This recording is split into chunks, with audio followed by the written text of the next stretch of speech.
I'm ready.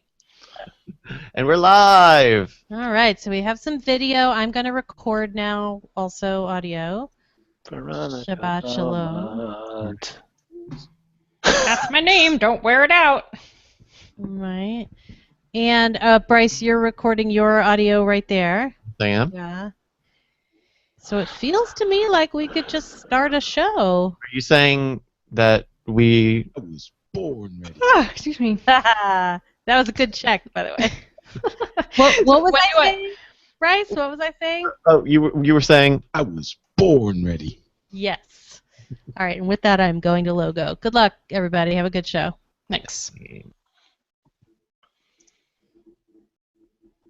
Oh, wait, okay. Give me 1 second.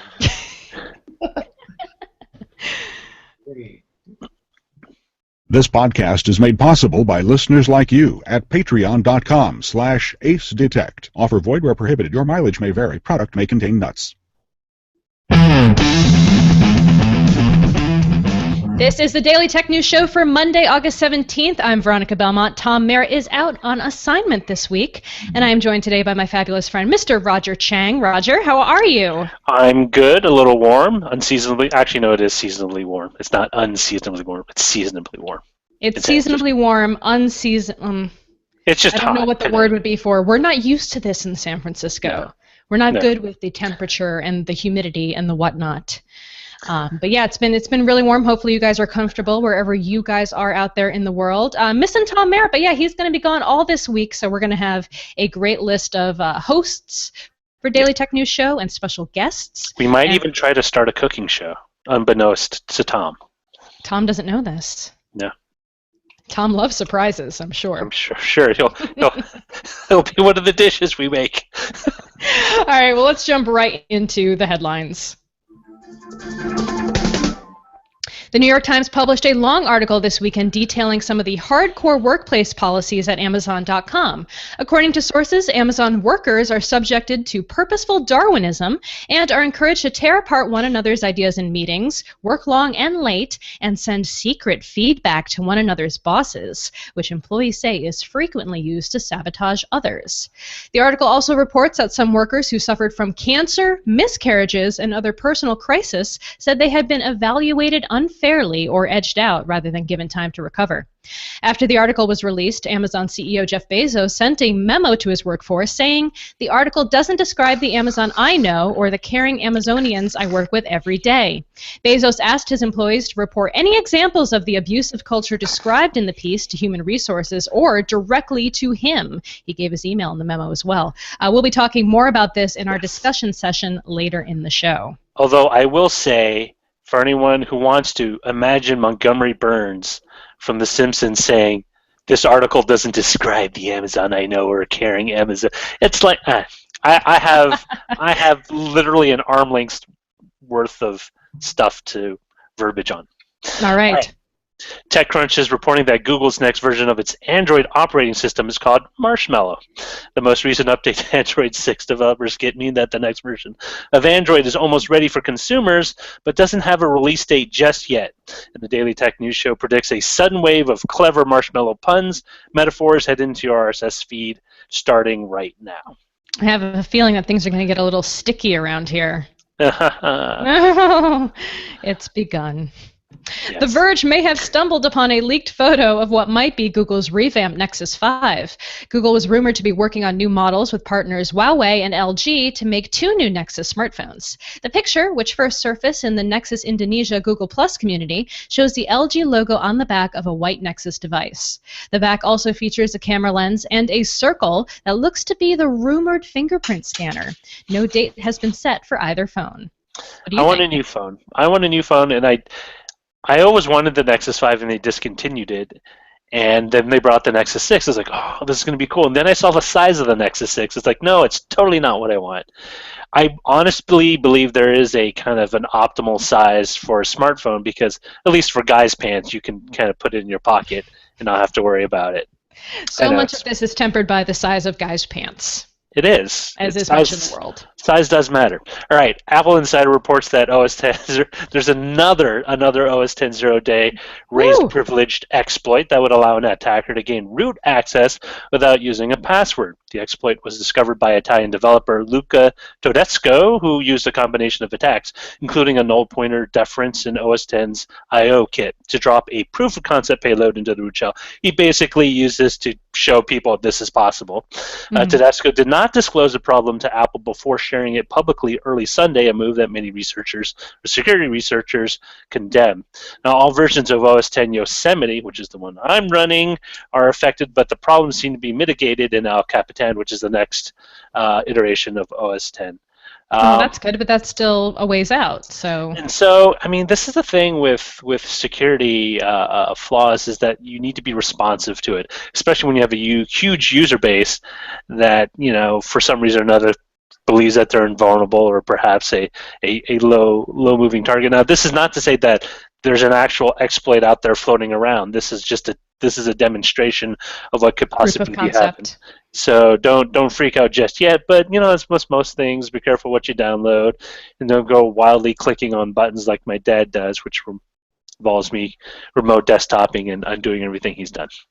Oh man, there's a new startup that's coming out of Y Combinator called Eden, and it's essentially the thing we've always wanted, which is on-call people to go to your parents' house and fix their computers so you don't have to. I already had, as a side note, I already had this business model in mind for people of my parents' generation, and I don't mean that in a derogatory sense, but it would be an Elvis-themed kind of tech support. Can I help you, man? And then it'd just be kind of doing like a hunk of burning tech support. It makes them feel a little more comfortable, makes them feel a little happier about the whole experience. I think that's a nice value add, Roger. Yeah. It's nice. It's like an early bird special, you know, like Applebee's or something. Yeah, kind of. Okay, moving on. PC Mag reports that a company named Polera has introduced a wearable with a flexible display that can lay flat or wrap around a wrist, you know, just like the slap bracelet you inevitably find in your CES backpack every year. The Wove Band promises a flexible, low-power touch display, which combines the company's digital fabric technology with electronic ink film, allowing for an always-on display. Polera is also working on flexible OLED displays, flexible sensors, and flexible logic circuits. It is expected to launch mid-2016 with free dev units available for pre-order in September. Wow, that's kind of cool, actually. I love wearables, and I'm always excited about new devices coming out in that marketplace. Wove Band. I don't know if that doesn't really roll off the tongue. Maybe if they just called it Woven. I don't know. I expect some flexible accounting in the future from that company. All right. The Wall Street Journal reports that Sprint is doing away with 2-year contracts and will shift entirely to a model where customers lease their smartphones. The plan is called iPhone Forever, much like a James Bond movie. It starts at $22 a month for an iPhone in addition to a monthly service fee. Customers can upgrade to the latest iPhone each year as soon as it becomes available. Verizon Communications said they would no longer sell contracts earlier this year, and T-Mobile did away with contracts 2 years ago, leaving AT&T as the only major carrier that still offers to subsidize new smartphone purchases, which means they may keep it because they're the only game in town for that kind of thing. And that's how they've effectively kept me in their iron grasp for the last 8 years or so. I do kind of have an issue of leasing your phone like you would a car, though. Mm-hmm. It is. From my aged perspective, it seems kind of RTO, rent to own-ish. Oh, okay, yeah. Remember that, rent to own? Mm-hmm. Rent to own is $300 for sure. I know. Who are you on? What contract? Do you have a contract on? I use T-Mobile. I don't have a contract. It's like whatever they have right now, and I have to say I managed to cut $35 off my bill and still get the same sort of okay service I have right now. Yeah. I've always had. I'm on AT&T, and I've kept the same plan forever because I was grandfathered into their unlimited data plan, and so I've been too scared to give that up because I use a lot of data. I use a lot of data too, but when I look at my usage scenario, it's actually not all that much. And T-Mobile, they'll penalize you if you go over, but it's not like they bill you more. They just make everything incredibly slow. Mm-hmm. So, If you're a big entertainment conglomerate that owns cable, network, internet properties, and you have perhaps a spotty history of customer service, how do you convince creators to use your brand new web content streaming service? Well, if you're Comcast, you offer potential partners 70% of the potential advertising revenue. The Wall Street Journal reports that Comcast's new watchable streaming portal is in talks with content producers like Vice Media, Vox Media, Onion Inc., BuzzFeed, and Awesomeness TV. In contrast, YouTube and Facebook only give creators 55% of ad revenue. With a similar streaming service in the works over at Verizon, and Facebook and YouTube unlikely to let their creators flee for more profitable pastures, let's say it all together now. Begun the rev share wars have. It's very interesting. I still take the view that Comcast is kind of doing that in order to kind of bury the competitors, in much the same way that some manufacturers will basically sell products below cost in order to bury the competitors, and then magically once they're gone, we'll raise prices again. Yeah, it's kind of neat. I mean, not neat. It's telling because Comcast has obviously the money to do something like this, to be able to throw money at a problem and have it be the winner. But YouTube and Facebook definitely seem to have more cred with the content creators at this point. I don't know if that will continue on, or maybe people are frustrated with the low amount of rev share that they've been getting from these creators over time. Facebook is even more problematic because they've been accused of broadly stealing content from YouTube content creators and keeping the money. They've been having trouble with that a lot. Yeah, and you know, as more and more things like this kind of get into a mix, it's going to get a lot more complicated. I do not see a very clear and easily delineable like field where it's like, hey, if I go with YouTube, I'm gonna make this much. I mean, there's going to be so much kind of this back and forth, and I'm sure there's going to be a lot of backroom deals with certain high-profile creators versus just the average creator. Yeah. All right, now if you're a drone operator, here's an interesting story from the BBC. They say a new study concludes that bears show signs of stress when drones are flown near them.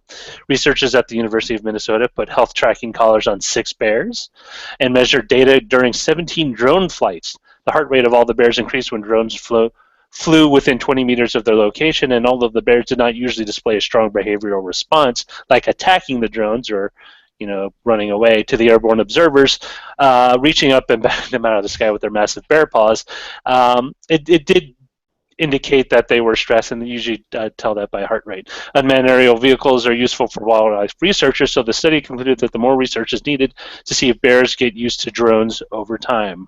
So more drones are needed to find out if drones are stressing out the bears. Well, it's they used to wonder if certain animals would get overstressed from being near airports. Mm-hmm. Birds were shown to basically go deaf because of the roar of the engines, and it would be a hazard because they would get sucked in the engine and the engine would go out.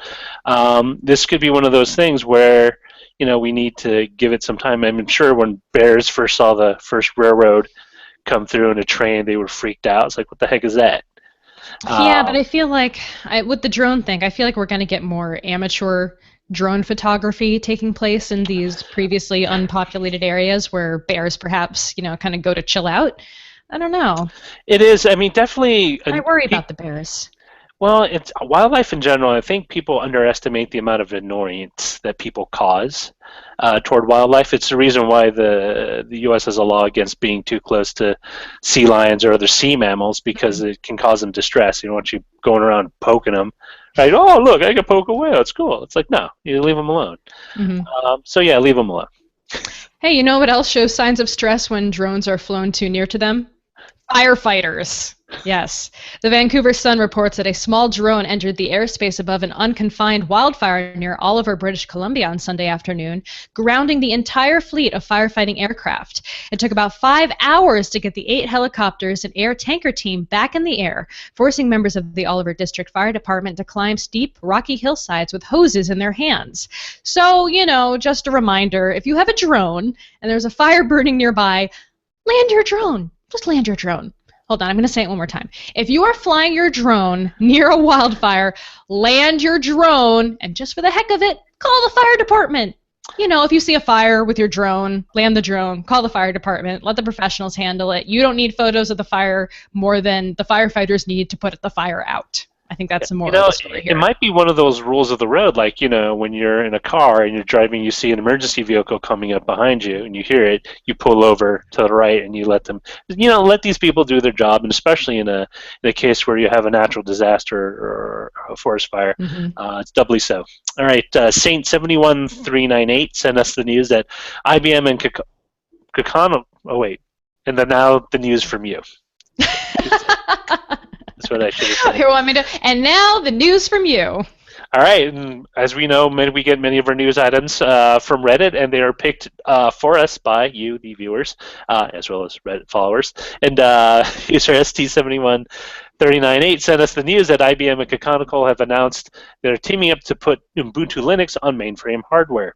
Now, TechCrunch reports that the unit is called Linux One as part of a broader IBM strategy to drive mainframe usage in a wider audience by offering a monthly subscription model, more involvement with open source projects, and contributing mainframe code to the Open Mainframe project.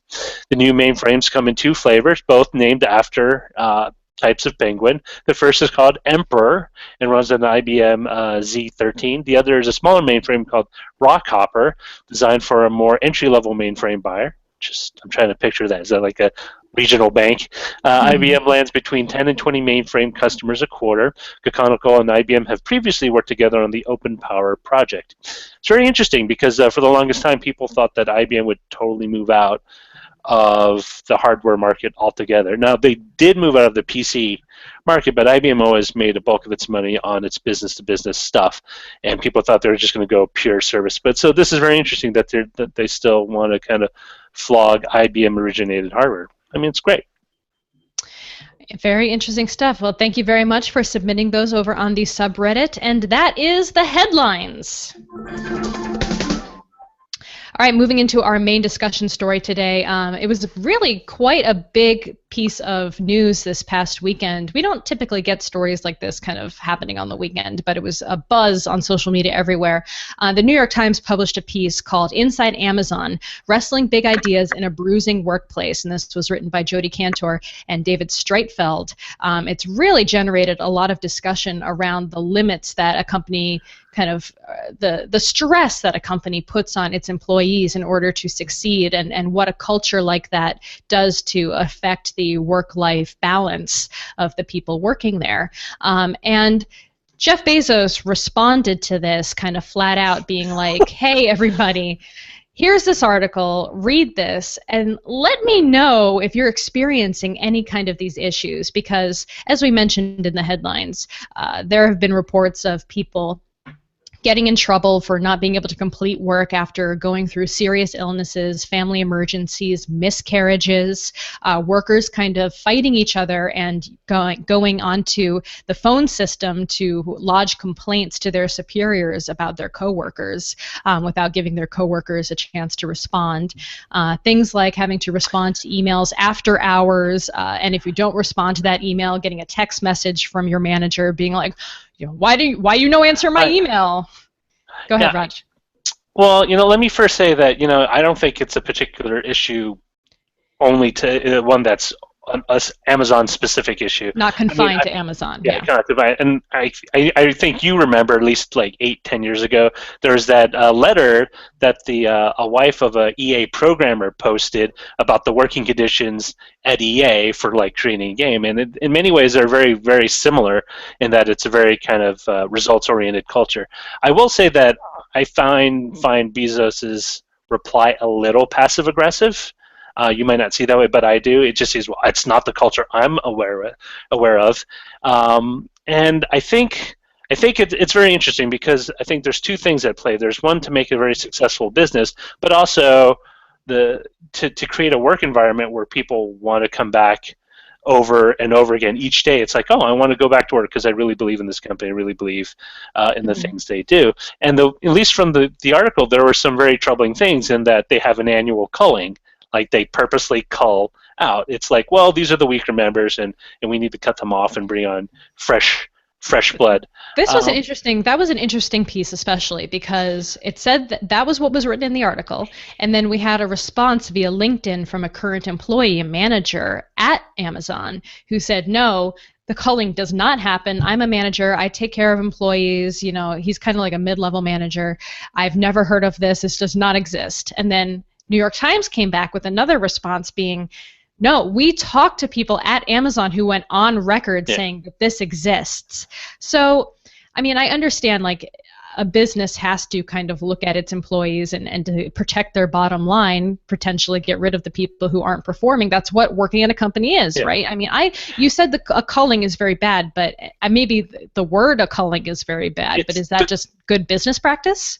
So my concept behind culling, and it's not that I don't believe you need to let go of underproductive or non-performing employees. Absolutely not what I'm saying. Culling, however, implies that you are essentially raising a stock of people, and then you're going through and you're cutting them out. Like, I'm going to train, and I'm going to hire and train these group of people, and it's going to just be like when you join, you want to apply for Special Forces or the Navy SEALs, they basically have a washout rate, right? For Navy SEALs, I think it's 50%, and Army, Special Forces, it's like 40 or something.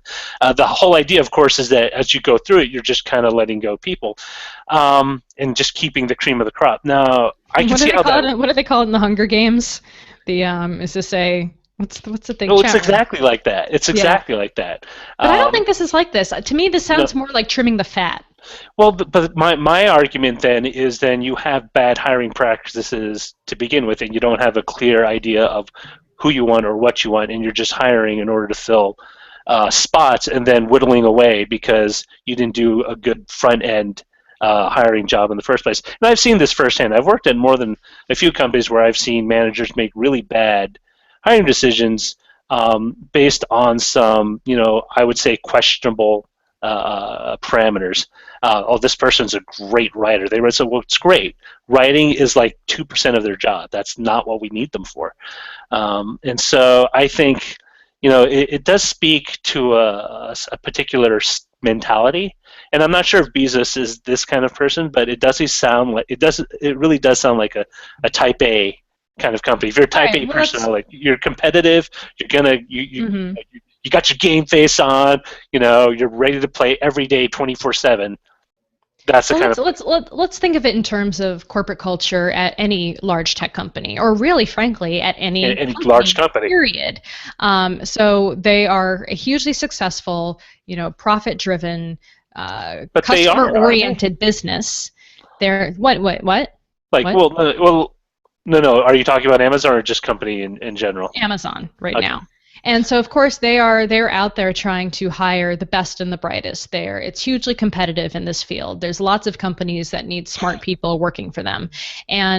But then I look at the things like, oh, yeah, people were crying at the office. People are working late hours. They're working 60, 70-hour weeks. And I'm like, okay, I worked a 50-hour-a-week job at CNET, and I cried at my desk sometimes because I was stressed out. Like, you can have a job that's not as stressful as working at Amazon and make it a stressful job, or have a stressful situation where you're going to be breaking down. I think that works across the board in any field, in any environment.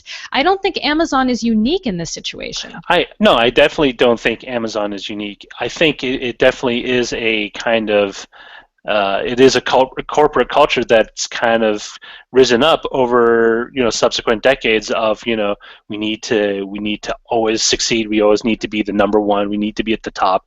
We need to do this. We need to do that. We need to maintain a level of perfection. We need to maintain a level of turnover in our finances and stuff. But at the same time, it's one of those.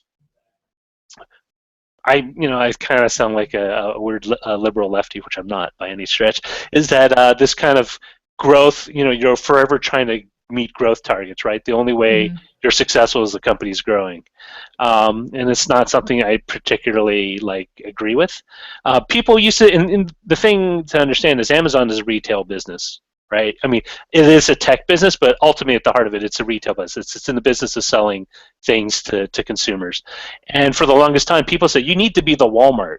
right? Walmart's succeeding because Walmart does business. They trim the fat. They make sure that you guys get by with the least. With as little as you need to get done, because that's just waste. We have high turnover staff, but then you have companies like Costco. It's like, whoa, you can have a business that's just as successful, but you don't need to treat people like a conveyor belt of labor, right? Mm-hmm. Okay, we used up these people.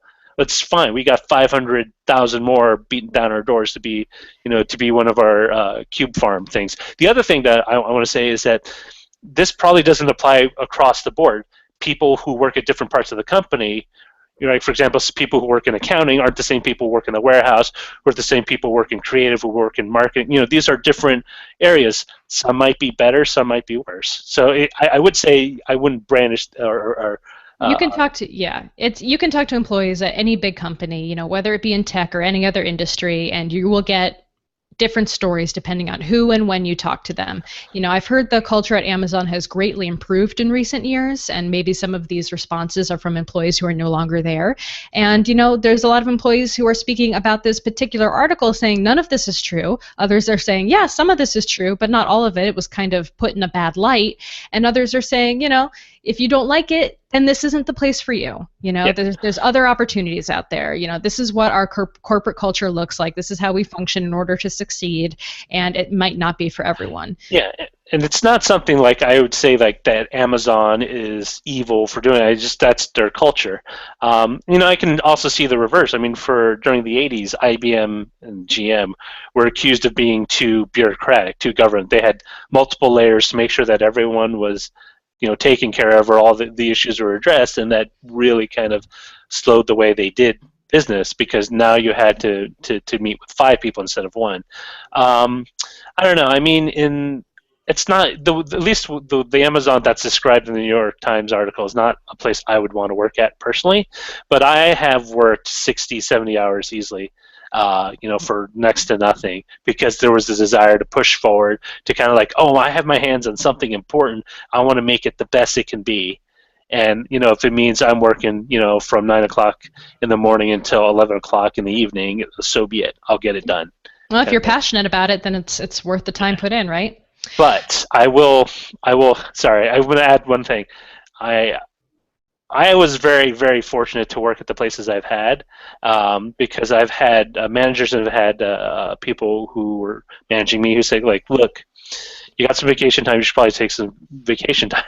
Yes. And because it's like, you're going to burn yourself out, and you're going to be useless to us if you're burnt out, because, we can hire someone else, but we've got to train them up, we've got to do this, you're intimately familiar with our operation, you're no good to us, in a state of kind of, shell shock, so, for lack of a better term. And to be fair, I don't think anybody here, Roger or myself, are saying that it's okay to penalize people based on having cancer or miscarriages or any other kind of medical or family emergency. Like, that is definitely, I don't know what instance that kind of thing was happening in, but that's pretty bad. If that's even happened to 1 or 2 people, that's too many. Yeah. So I think that about wraps it up. But if you guys out there, if you work at Amazon and want to lend your comments to this story for a future episode, send them on in to feedback@dailytechnewsshow.com.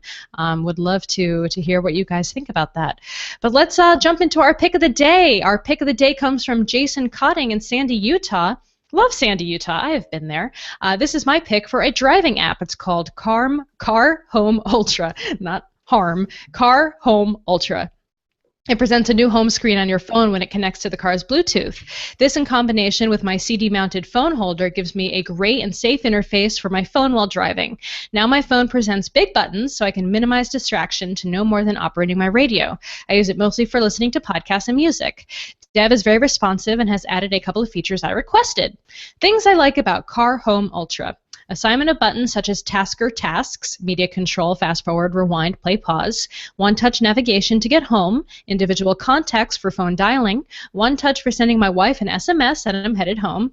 You can customize colors with day and night mode. There's a digital speedometer, battery level indicator, multiple audio app controls, and auto on-off with Bluetooth connection, and suppression of notifications. I use this in combination with some Tasker tasks every time I drive and just wanted to pass it along. That's great. I still get worried about people looking at their phones at all while they're driving, though I know some of us can't get away from it. I usually ask my wife to look at my phone, and then she's my in real life Siri. It's like read my messages to me. The worst I do is probably like change a track on my phone while I'm at a stop sign or a stoplight, and then people are going honk, honk, and I'm like, oh, sorry. So that's probably the worst I get. But when I'm driving, when I'm in motion, it's eyes on the road, Belmont. That's what they say. Pedal to the metal. Yeah. You can send your picks to feedback@dailytechnewsshow.com, and you can find Tom's picks over at dailytechnewsshow.com/picks. All right, we've got some messages. These come from the email as well. Rob writes in to say, I kept thinking about writing, but was finally spurred to do so by a show this week where I think it was Scott described the EU as picking on U.S. companies, a view which has been repeated by various people over the life of the show. I'm a Brit, and as I know you are a BBC reader, you will be aware that knocking the EU is considered a sport over here, but just sometimes they do something right. I think you guys come from the angle that wholesome, honest, mom-and-pop U.S. company unfairly discriminated against by evil EU, where the other side of that is U.S. monster company attempts to crush local competition by charging less than cost, then ramps up prices and repatriates profits. Neither of those above statements are realistic, and while protectionism is rarely a good thing, neither is simply opening your markets without limits and allowing foreign companies to stifle homegrown alternatives. My limited understanding is that the U.S. makes it harder for EU companies to operate there than we do for U.S. companies to operate here. Just my thoughts. There's a little truth in everything, but there's also a lot of I would like to call it mythologizing, where people kind of take something and take a little molehill and build the Himalayas out of it. And it's true. But I mean, part of it is not EU, but certain European countries have had a history of bribing for contracts, especially when it comes to overseas orders in Latin America, Asia, Africa, and the U.S. is by no means absolved of that, but we do actually have laws in place that make it illegal to bribe for contracts. I think part of it is, quite honestly, a cultural difference. Mm-hmm. Like in Europe, it's not, having a monopoly is not considered to be a negative thing, especially if it's a national champion, if it's an airline, if it's a power company. Especially the French are very protective. Where the U.S. is like, well, okay, it's very Darwinistic. It's, if you succeed, you succeed. If you don't, you fall, and you should. Although in recent cases, supporting GM and a couple of other companies, or even Chrysler in the 80s with a no-cost loan, that thing has been tested. Ultimately, it's really all about one country making sure they're in the best position to succeed, and every country does that. Everyone. You would say that, American. I am an American and darn proud of it. If I had a Lee Greenwood album, I would be playing it right now. We're going to get you the American flag scarf that we gave Patrick Beja at Nerdtacular, so you can rock that on the show. Up next, we have one from Bruce. Bruce from Yes, We Get Heat Waves in Canada, Peterborough, who writes, on last Friday's show, the pending release of iRobot's robotic lawnmower was discussed like it was something new. Oh, boy. Husqvarna has been making them for a while, although they're not cheap. They start at $2,400. It's because they make motorcycles. Say the name again. Husqvarna. Husqvarna. I think they're Eastern European. I want to say Hungarian. I could be wrong. I don't remember. I'm familiar with that brand. All right. Also, the discussion of the roll jam device to capture rolling codes from key fobs reminds me of Stephen King's first detective crime novel, Mr. Mercedes, which was published in 2014. The villain in that book uses a similar device, and King even acknowledges the development of rolling codes in an attempt to prevent hijacking of key fob codes. Fascinating. I heard that book was great. I think I've read one Stephen King book and I've never picked up another. Which one did you read? I think it was Cujo. That was the first Stephen King novel I read too. It's like and I think way too young for that, by the way. I read in junior high, so I was a little older. Yeah, I think we probably read it around the same time. I was not junior high just yet. Oh. All right, well, that about wraps it up for this show. Thank you, Roger Chang. You can follow Roger over at twitter.com/jollyroger. Anything else you wanna share with the audience? Watch the show at technewsshow.com. You'll find me here. Occasionally, you'll find my daughter here as well. Yeah, and you can find me over on Engadget, my show Dear Veronica, every week answering your questions about science, technology, social media, social etiquette. I got a great question from Zoe Loves Bacon that I'm going to try to feature on a future episode. So keep those questions, and especially video questions, rolling in. I always appreciate it. And of course, special thanks to all the 5,024 DTNS patrons. You can check that out at dailytechnewsshow.com/support. Give your support. Have great contributors onto the show. Keep Tom and all those delicious, I don't know, jelly beans, whatever it is he uses to uses on all that Patreon money, right? Does that sound about right? I don't think Tom can eat jelly beans anymore. Can't he not eat jelly beans? No, I don't think so. I made that up. I'm All right. starting a rumor, but I don't think he can eat jelly beans. Digestive issues. All right, I'm driving this thing into the ground. Our email address is feedback@dailytechnewsshow.com. You can call us at 512-59-DAILY. That's 593-2459. And you can listen to the show live Monday through Friday at 4 p.m. Eastern at player.alphageekradio.com. And, of course, visit our website at dailytechnewsshow.com. We've got Patrick Beja and Allison Sheridan to fill in for Tom tomorrow. Thank you guys so much for listening. We'll see you next time. This show is part of the Frog Pants Network. Get more at frogpants.com. Diamond Club hopes you have enjoyed this program. Yay! Hey, how did that go? That was awesome, guys. You guys do a good podcast. You make a good podcast. You'll make a good podcast. We should work on a show together. Tom uses all his money on. I was like, I was grasping for straws. I was like, what could I joke about Tom spending all his Patreon money on? Producers. Like, jelly beans. Of course. Where's Bryce? Where'd Bryce go? Come back, Bryce. Come back. I didn't hear the music at the end. I would imagine that Bryce made a very smart decision, which was if he played the music, it was going to cut off you talking. Oh, why? Google Hangout ducking is so hard to get right. If the person who's actually talking plays the music, obviously they can control it and it won't duck out. But if you talk and you're any bit lower than the music, it'll just hear the music and it won't hear you. Oh, clip you out. It'll just clip you out. And okay. Tom's really good at getting that right, and I am not. And Did it not come through? No, we didn't hear it. So it must have been so lower. weird. It was lower than Veronica. Oh, and the other thing I just realized is... So I was playing it on my end, so it'll show up on my recording. Yeah. So, also, it might have been muted. You were muted. I muted myself right after the show. I was going to check the audio recording. But did you? Yeah, but I think you were not unmuted during the outro, so we didn't hear the audio of you playing the outro. No, Oh, you were unmuted? I was unmuted during the outro. I muted right after the show ended. Oh. Okay. Interesting. Weird. So, great show. What should we call it? Let's see. Yeah, great show. Let's head over to showbot.tv. There was only one, really. I like the Slamazon. Yeah, I really like Slamazon. That's a good one. I will vote for it. There was another one I liked that was The Right to Bear Drones. Yeah, can't bear the drones. Drone and bear it. So many bear and drone puns. I like Stop, Land, and Call. I think they should make that a PSA immediately. Yeah. We should do a video of that. That'd be pretty funny. Oh, that would. Roger's no good to us dead. I feel bad. I called Zoe brings bacon. I called her Zoe loves bacon. But those are also true. She's like, I do also love bacon. I don't know. That sounds like a mild threat. Roger's no good to us dead. I was like, sorry.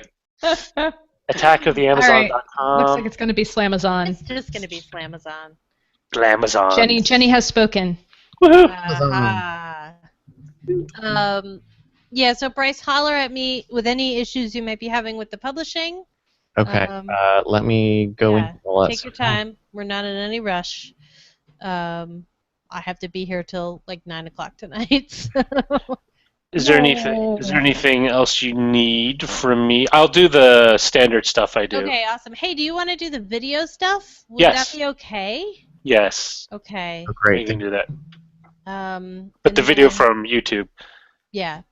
And then, let's see, there was one other thing. Oh, there was this guy. It wasn't like an email for the show, but this guy Michael Keeper wrote this amazing email that I wanted to read in the post show, which was, to Tom and Jenny, congratulations to Team DTNS moving up to second place in the movie draft after such a slow start. Oh. Ant-Man and San Andreas both brought in over 150 million, and MI Rogue Nation is almost there. Just cannot beat the super gross income of Jurassic World. Best wishes on hanging on to second place. It's such a nice email, Michael Keeper, but it is also a dagger in my heart.